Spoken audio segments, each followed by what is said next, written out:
सिंह जी के पूरी parliamentary constituency का जो ध्यान रखते हैं, ऐसे हमारे संजीव जी यहाँ पर बैठे इस विलेज डिफेंस कमेटी के सभी सपोर्टर्स नाम दिया है, तो मैं भी आप सबका स्वागत करता हूं आज की इस बैठक में।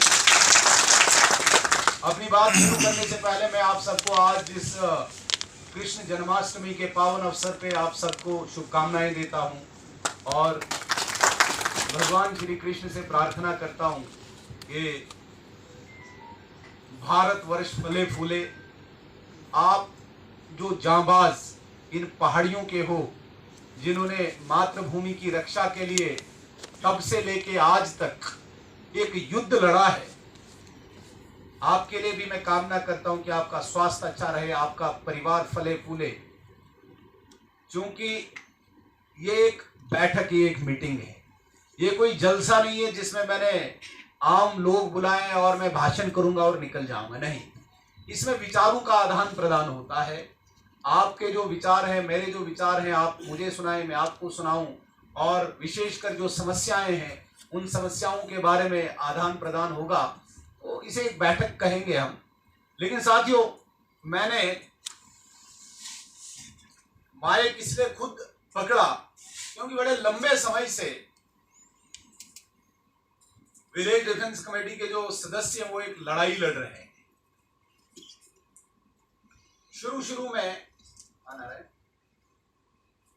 शुरू में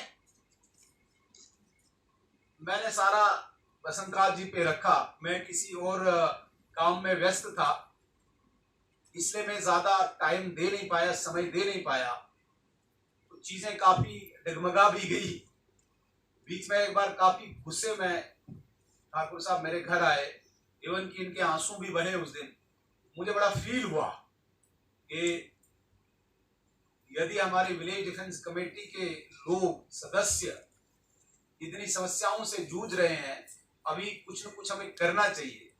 मैं आपको बता दूं, मैं भी सदस्य रहा हूं, लेकिन अनपेड, जिनमें पेमेंट नहीं होती, अनपेड वीडीसी भी है ना, उसका सदस्य रहा हूं मैं। साथियों, मैं समझता हूं जो वीडीसी बनी है उस वक्त जो हालात थे इस जम्मू कश्मीर के, विशेषकर जो राष्ट्रवादी लोग थे, जो नेशनलिस्ट लोग थे, उनको किस तरीके से निशाना बनाया जा रहा था और कैसे उनको वहां से, अपने घरों से, अपने गांवों से, अपने इलाके खाली करवा के भगाया जा रहा था। उस समय हथियार उठाना कोई छोटी बात नहीं थी। बहुत सारे गांव में ऐसे बताऊंगा जहां पे लोगों ने रिफ्यूज किया कि हम गन नहीं पकड़ेंगे, हम हथियार नहीं पकड़ेंगे, हम टारगेट बनेंगे, हमारे परिवार में खतरा है। हमारे गांव में भी इस प्रकार की चर्चा चली।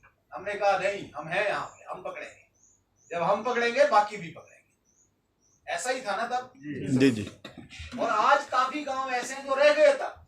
अभी पीछे क्या हुआ, किश्तवाड़ में 2 साल पहले मुझे बहुत सारे गांव में जो शहर के आसपास है, हमें वीडीसी चाहिए।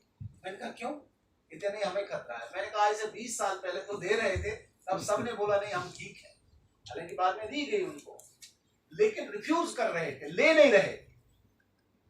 ऐसा सोच रहे थे ये पता नहीं जो गन लेने वाला है या मेहमान है कुछ दिनों का। तो ये हालात हमने देखे हैं, हम इन हालातों से निपटे हैं। तो साथियों, इन सारी समस्याओं को देखते हुए जब आपका ये आंदोलन शुरू हुआ, जब आपका ये प्रोटेस्ट वगैरह बाकी चीजें शुरू हुए, तो बसंतराज जी को ये जिम्मेदारी पार्टी ने दी और मैं भी इसमें काफी मतलब सहभागी हूं इस चीज का, कि मैंने कहा ये काम बसंतराज जी बखूबी कर सकते हैं, क्योंकि इन्होंने भी कोई कमी नहीं छोड़ी। जब डोडा बचाओ आंदोलन रहा, जब बीडीसी बनने की बात आई, तो हर वक्त हमने इनको आगे देखा, फ्रंट फुट पे देखा। मैं इनसे काफी छोटा हूं, मैं पढ़ता ही था, तो बसंतराज जी को हमने पार्टी का काम करते हुए देखा है, तो इसलिए मैंने कहा इस काम को बखूबी निभा सकते हैं। साथियों, जितना मुझे समझ है, जितना मुझे नॉलेज है, जितना मुझे ध्यान है, मैं आपके सामने समस्याएं रखूंगा। क्या यही है कि क्या इसके अलावा भी है? यदि इसके अलावा है तो जो मेरे ध्यान में नहीं है, तो मुझे लगता है कि अभी उनको निपटारा करने की और आवश्यकता होगी। लेकिन जो समस्याएं मेरे ध्यान में लाई गई, उनका लगभग 80% निपटारा हो चुका है। आपको कहने आया। साथियों, बीडीसी में 8 मेंबर होते हैं। 8 मेंबर में पहले 3 मेंबर एसपीओ होते हैं, ऐसा ही है ना? 1 2 3 उनके नाम पे सैलरी आती है जो 8 के 8 में बंट जाती है, डिस्ट्रीब्यूट। और कुछ समय पहले जब कोर्ट का ऑर्डर आया कि नहीं, एसपीओ अपनी सैलरी नहीं बांट सकता है, तो बहुत सारे हमारे भाइयों ने बांटना बंद कर दिया। बीडीसी डिस्टर्ब हो गई, बहुत सारी बीडीसीज में इतने झगड़े पड़ गए, उन एसपीओ को लाइन में ज्वाइन करवाया, फिर कहीं अब वो as a general line SPO duty दे रहे, तो बीडीसी हमारी डिफंक्ट हो गई। एक बहुत बड़ी समस्या, ये छोटी नहीं, यही मेन समस्या थी। दूसरी समस्या थी, हर बीडीसी में फोन जरा 2 मिनट के लिए बंद कर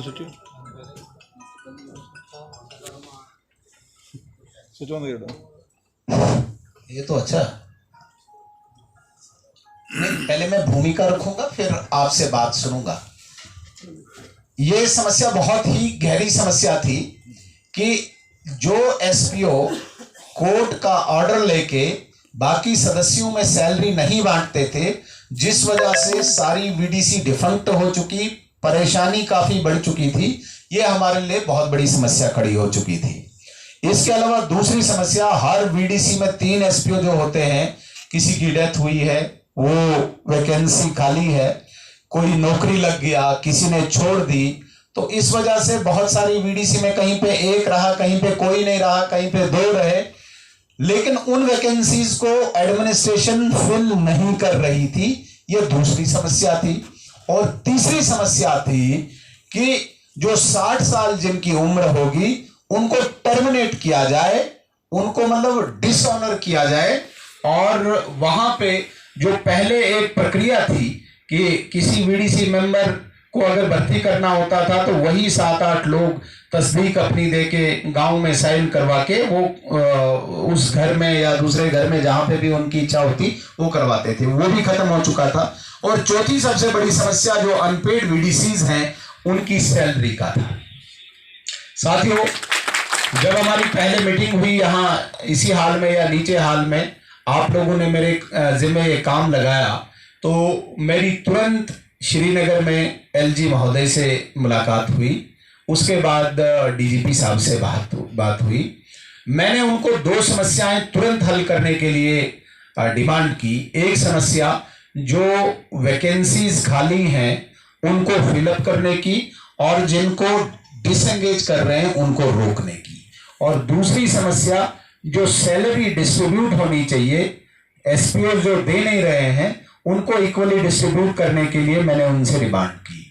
एक डिमांड तो ऑन स्पॉट हल कर दी डीजीपी साहब ने कि जितनी भी वैकेंसीज खाली हुई हैं इनको फिलअप करने के लिए हम ऑर्डर निकाल देते हैं कि सब बीडीसीज में जहां वैकेंसी पड़ी हुई है वो कर दीजिए। दूसरी के लिए एलजी महोदय ने कहा कि मैं बात करूंगा दिल्ली। फिर जब अगली मीटिंग हुई उन्होंने कहा कि नहीं, आपको भी दिल्ली में बात करनी पड़ेगी, क्योंकि ये जरा सीरियस मसला बन गया है जो एसपीओज का कोर्ट ऑर्डर के बाद सैलरी डिस्ट्रीब्यूट न करना एक मुद्दा है। साथियों, एक बात में, ये बातें बड़ी गहराई से आप सुनना, बड़ी गंभीरता से सुनना। जो ये डीजीपी साहब ने डिमांड हमारी मानी थी, इमीडिएट जो इन्होंने वैकेंसी फिलअप करने के लिए नोटिफिकेशन निकाली, इसमें एक और समस्या हमारे लिए बढ़ गई।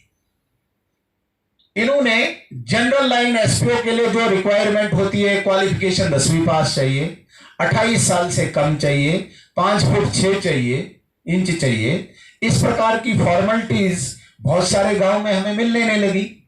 मुझे एक गांव से फोन आया, कहते हैं कि इसके गांव के पास में दूसरा गांव है, यहां भी ये लड़के नहीं मिल रहे हैं, उसके पास में दूसरा गांव है, मतलब 2 गांव छोड़ के तीसरे गांव में मिल रहा है।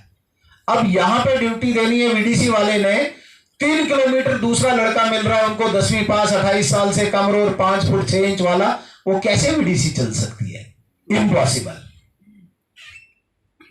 और इस गांव से उस गांव का आएगा, आपस में कयास मचेगा, कुछ ऐसे लोग आ जाएंगे, अनासीर ऐसे आ सकते हैं जो बीडीसी डिफंक्ट हो गया है। फिर परेशानी बढ़ गई मेरे लिए। साथियों, इन सारी चीजों के लिए जो समस्याएं थी, क्योंकि ये भी ठीक करनी थी, और जो एलजी साहब ने कही कि दिल्ली से ही ये समस्या हल होगी, इसके लिए माननीय गृह मंत्री जी से मेरी पूरी थॉरो एक मीटिंग हुई इसमें, और इसमें कुछ फैसले हुए हैं। एक कि जनरल लाइन एसपीओ जो लाइन में ड्यूटी देता है, थाने में ड्यूटी देता है या कहीं और ड्यूटी देता है, वो अलग से हो, और वीडीसी का एसपीओ वो अलग से हो। अव्वल तो अभी हमने जो फैसला किया है, वीडीसी में हम एसपीओ नहीं रखेंगे, कोई एसपीओ नहीं है, सबके सब एसपीओ माने जाए, सबके सब सदस्य माने जाए। कोई 3 वीडीसी, ये 3 एसपीओ नहीं रहेंगे, और उनके लिए वो रिक्वायरमेंट नहीं होनी चाहिए जो जनरल लाइन एसपीओ के लिए है। वीडीसी मींस, एसपीओ मींस जो पुलिस रूल है, एक्सजेंसी में, एक्सजेंसी कहते हैं इमरजेंसी टाइप हालात में, पुलिस ऑफिसर को इख्तियार है कि ये 60 साल का कोई है या 50 साल का या 55 साल का, मुझे ठीक लग रहा है कि पुलिस की ये इस वक्त मदद कर सकता है, हालात ठीक करने में इसका एक रोल हो सकता है, दे दो इसको वर्दी। ऑनरेरियम जो देते हैं वो दे दीजिए। अगर आपने भर्ती करना है, हाई जंप, लॉन्ग जंप, दौड़, छाती, कद, क्वालिफिकेशन, उम्र, तो ये तो फिर सीधे जो भर्ती होती है उसके लिए करो, ये क्यों वीडीसी के लिए? वीडीसी मींस एक्सजेंसी के लिए। इस पे मेरी बड़ी गहरी डिस्कशन हुई, क्योंकि मैं खुद इन निटिग्रिटीज को जानता था। अगर शायद कोई और मीटिंग में बैठा होता वो शायद डिस्कस नहीं कर पाता, क्योंकि बहुत सारी जगहों पे वो उसको बोलते नहीं ऐसे नहीं ऐसे होता है, तो वो रुक जाता। तो इन सारी डिस्कशंस के बाद हम इस नतीजे पे पहुंचे हैं कि वीडीसी में कोई एसपीओ नहीं होगा। जो सैलरी 3 लोगों के नाम पे आती थी, वो चाहे 54,000 है या अगर, वैसे तो सबका 15 साल से ज्यादा अब टेन्योर हो चुका है, उससे कम तो था नहीं किसी का, और जो भी एसपीओ 15 साल से ज्यादा का है उसको 18 साल है, 12 साल वाले को 15 साल है, 15,000 है, तो 12 वाला तो था नहीं। वो 54,000 इक्वली डिस्ट्रीब्यूट हो 8 एसपीओ में, और वो वीडीसी एसपीओ 8 के 8 होंगे, वेरी गुड, चाहे उनको सदस्य मानो चाहे वो एसपीओ मानो। ये मीटिंग में डिसाइड हुआ। एक बात, और जो जनरल लाइन एसपीओ है उसके लिए रखो आप 10वीं पास रखो, 28 साल तक रखो, 5 फुट 10 रखो, 6 इंच रखो, जो रखना है वो रखो, वो तो अलग है, लेकिन वीडीसी को इससे अलग करना। दूसरी बात साथियों, जो भी नोटिफिकेशन निकली है, ये भी तो हमारे लिए समस्या है।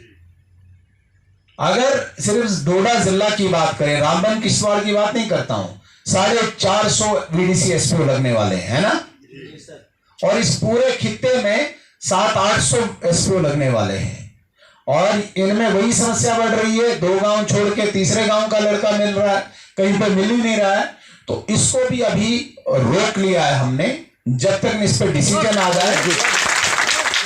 जो होगा, पुराना प्रोसीजर जो था वैसे ही होगा, वीडीसी वाले वहां पे लड़के को सिलेक्ट करेंगे।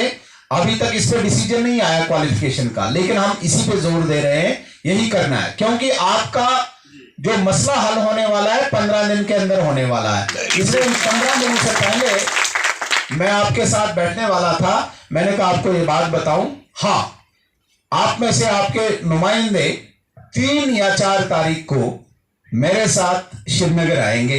वहां पे हमने इनकी जो मीटिंग है, एलजी साहब हैं, होम सेक्रेटरी साहब हैं, डीजीपी साहब हैं, जो फाइनल कर रहे हैं अभी इस प्रपोजल को, उनके साथ बैठना है और इसको फाइनल टच देना है। इसलिए मैंने कहा इससे पहले आपके साथ मिलूं, क्योंकि गृह मंत्री साहब के सीधे सीधे आदेश हैं कि इसको निपटा दीजिए, 10-15 दिन में इसको खत्म कर दीजिए। और एक जो बड़ा मसला है वो तो लगभग तय है कि सैलरी डायरेक्ट ट्रांसफर होगी हर एक के अकाउंट। अब 3 के अकाउंट में नहीं होगी, अब सबके अकाउंट में होगी। ये मैं आपको विश्वास दिलाता हूं। शायद देखिए, बातों को तोड़ना मरोड़ना नहीं, अभी बाद में बोलेंगे आप कि आपने वादा किया था, वादा ही भी मैं मानो इसको, मैं फिर भी कहता हूं, क्योंकि ऊपर भगवान होता है, उसके हाथ में बड़ी चीजें होती है। शायद सितंबर की सैलरी अक्टूबर में सबके अकाउंट में पड़े, शायद, इतनी मुझे उम्मीद है, इतना मुझे विश्वास है। इसके लिए साथियों 3 या 4 तारीख को आपके कन्वीनर साहब, हमारे बड़े भाई 3-4 लोगों को लेके श्रीनगर आएंगे। मैं खुद आपके साथ चलूंगा, और जो ये प्रपोजल बन रहा है, चल रहा है, इसमें हम उनको अपनी डिमांड्स या अपने सजेशंस, अपने सुझाव देके इसको एक रिफाइन करके कम से कम लोगों के हित में जो बनेगा उस डिसीजन को निकलवाएं, ये मैं आपके बीच में कहना चाहता हूं। और ये बंदी रखें अभी, छोड़ो। हाँ।